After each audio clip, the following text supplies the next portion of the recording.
আসসালামু আলাইকুম এভরিওয়ান, আশা করি সকলে ভালো আছেন। তো আজকের ভিডিওতে আপনারা হোয়াটসঅ্যাপে যে মেসেজগুলো সেন্ড করেন, আপনারা যদি চান যে সেই মেসেজ থেকে যে কোনো একটা মেসেজ ডিলিট করবেন এবং যাকে সেন্ড করেছেন সেও আর দেখতে পারবে না এবং আপনিও আর দেখতে পারবেন না, তো এটা করা পসিবল। তো এটা কিভাবে করবেন আজকের ভিডিওতে সেটাই আপনাদেরকে দেখিয়ে দেবো। তো অবশ্যই ভিডিওটি না টেনে সম্পূর্ণ ভিডিওটি দেখবেন। মূল ভিডিওটি শুরু করার আগে সকলের কাছে ছোট্ট একটা রিকোয়েস্ট, যারা এখনও চ্যানেলটি সাবস্ক্রাইব করেনি তারা অবশ্যই চ্যানেলটি সাবস্ক্রাইব করে আমাদের সাথেই থাকবেন। তাহলে চলুন মূল ভিডিওটি শুরু করা যাক।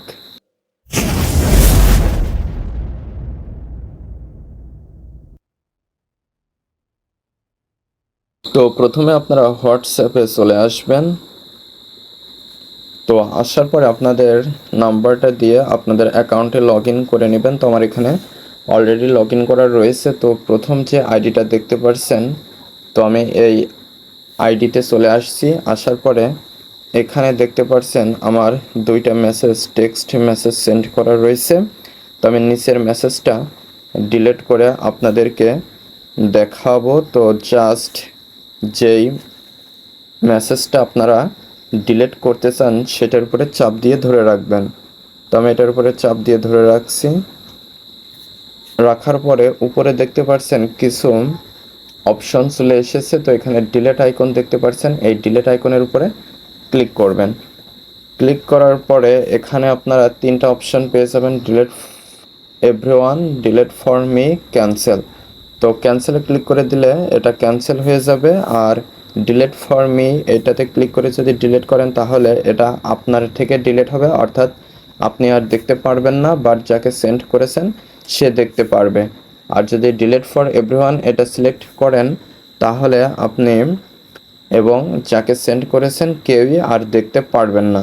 তো আমি জাস্ট এখানে ডিলিট ফর এভরিওয়ান এটার উপরে ক্লিক করছি। ক্লিক করার পরে এখানে দেখতে পাচ্ছেন ইউ ডিলেটেড দিস মেসেজ। তো মেসেজটা কিন্তু ডিলিট হয়ে গিয়েছে। তো এই যে নোটিফিকেশনটা শো করছে বা যে মেসেজটা শো করছে যে ইউ ডিলেটেড দিস মেসেজ, এটাও যদি আপনারা এখান থেকে সরিয়ে দিতে চান, ডিলিট করে দিতে চান, তাহলে এটার উপরে চাপ দিয়ে ধরে রাখবেন। তাহলে উপরে ডিলিট আইকন চলে আসবে। জাস্ট এই ডিলিটের উপরে ক্লিক করলে ডিলিট ফর মি, এখানে আপনারা এভরিওয়ান কিন্তু ডিলিট করতে পারছেন না, এটা শুধু আপনার থেকে ডিলিট হবে, বাট যাকে আপনারা টেক্সট মেসেজটি সেন্ড করেছিলেন সে কিন্তু এটা দেখতে পারবে। তো আমি এটা এখানে ডিলিট ফর মি এটা করতে চাচ্ছি না, আমি ক্যান্সেলে ক্লিক করে দিলাম। তো আশা করি মূল বিষয়টা বুঝতে পেরেছেন যে কাউকে সেন্ড করা মেসেজ কিভাবে উভয় পক্ষ থেকে ডিলিট করা যায়। তো আজকের ভিডিওটি এ পর্যন্ত। ভিডিও সংক্রান্ত কোনো মতামত থাকলে অবশ্যই কমেন্ট করে জানাবেন। আর যারা চ্যানেলটিতে নতুন এবং যারা এখনও চ্যানেলটি সাবস্ক্রাইব করেনি তারা অবশ্যই চ্যানেলটি সাবস্ক্রাইব করে আমাদের সাথেই থাকবেন।